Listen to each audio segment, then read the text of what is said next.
Hello, Radhe Radhe. और कहिए कैसे हैं आप सब लोग। आई होप आप सब लोग अच्छे होंगे और माँ भगवती आप सभी की मनोकामना पूर्ण करे। इसी के साथ आज का वीडियो स्टार्ट करते हैं। तो आज हम फिर से चर्चा कर रहे हैं भोम प्रदोष व्रत के बारे में। तो इस पे जो आधारित पौराणिक कथा है वो कौन सी है, वो आज मैं आप लोग को सुनाने वाली हूँ। बहुत ही प्यारी सी कथा है, बहुत ही सुंदर सी कथा है, बहुत ही अच्छा लगेगा आपको सुनकर। तो आप सभी से रिक्वेस्ट है, जिस किसी ने मेरे चैनल को सब्सक्राइब नहीं किया तो प्लीज़ सबसे पहले बेल आइकन के साथ में चैनल को सब्सक्राइब कर लीजिए, ताकि जो भी वीडियोज़ मैं अपलोड करूँ वो आप लोग वॉच कर सको, जो भी नॉलेज मैं आप लोगों के साथ शेयर करूँ वो आप सुन सको, देख सको। तो चलिए स्टार्ट करते हैं।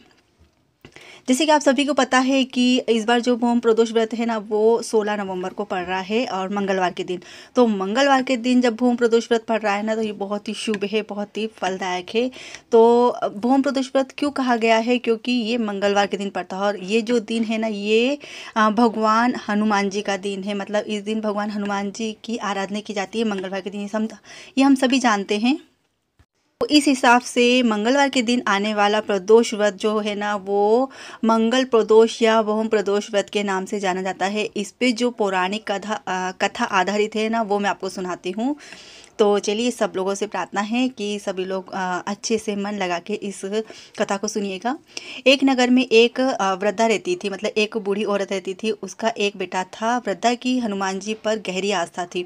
वह प्रतिदिन मंगलवार को नियमित रूप से व्रत रखती थी और हनुमान जी की आराधना करती थी। एक बार हनुमान जी ने उसकी श्रद्धा की परीक्षा ली, मतलब उसकी परीक्षा ली, उसके भक्ति प्रेम की परीक्षा ली। हनुमान जी साधु का वेश धारण करके वृद्धा के घर गए और पुकारने लगे, हे कोई जो हमारी पुकार सुने। पुकार सुन के वृद्धा बाहर आई और बोली, जो आज्ञा महाराज। महाराज जो साधु के रूप में थे हनुमान जी, वो बोले कि मैं भूखा हूँ, मुझे भोजन करना है, तुम थोड़ी सी जमीन लीप दो। यह सुन के वृद्धा दुविधा में पड़ गई और हाथ जोड़ के हनुमान जी से प्रार्थना करने लगी। मतलब कि हनुमान जी जो साधु के वेश में थे उनसे प्रार्थना करने लगी कि मुझे लीपने और मिट्टी खोदने के अतिरिक्त आप कोई दूसरा कार्य बताइए, मैं आपकी आज्ञा ज़रूर मानूंगी।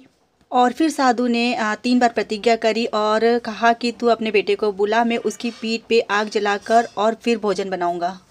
वृद्धा साधु की इस बात को सुन के घबरा गई, लेकिन उसने साधु को वचन दिया था कि वो मिट्टी खोदने और लीपने के अलावा साधु जो उसको दूसरा कार्य बताएंगे वो उसको अवश्य करेगी, उनकी आज्ञा को ज़रूर मानेगी। तो फिर वृद्धा ने अपने बेटे को बुलाया और उसे साधु के सुपुर्द कर दिया। और हनुमान जी जो साधु का वेश धारण करे हुए थे, उन्होंने वृद्धा के हाथों से ही उसके पुत्र को पेट के बल लेटवाया और उसके ऊपर अग्नि जलाने के लिए आज्ञा दी। आज्ञा सुन के वृद्धा ने अपने बेटे की पीठ पर आग जलाई और वह अंदर घर में प्रवेश कर गई। उसके घर में वो चली गई। इधर भोजन बनाकर साधु ने वृद्धा को बुलाकर कहा, तुम अपने पुत्र को पुकारो ताकि वो भी आके भोग लगा ले। इस पर वृद्धा दुखी होकर बोली साधु से कि आप उसका नाम लेके मुझे और कष्ट मत पहुंचाओ। लेकिन बार बार साधु महाराज के कहने पर वृद्धा ने अपने पुत्र को पुकारा और जब उसने देखा कि उसका पुत्र जीवित खड़ा है तो वो बहुत ही आश्चर्यचकित हुई और जाकर साधु के चरणों में गिर पड़ी। हनुमान जी अपने वास्तविक रूप में प्रकट हुए और वृद्धा को भक्ति का आशीर्वाद दिया। तो ये थी बहुत ही प्यारी सी कथा और हनुमान और भक्त की। तो आप लोग को कैसी लगी कमेंट करके ज़रूर बताइएगा। तो चलिए, आप लोगों से विदा लेती हूँ, फिर मिलती हूँ नए वीडियो नई जानकारी के साथ में। तब तक के लिए राधे राधे, बाय बाय।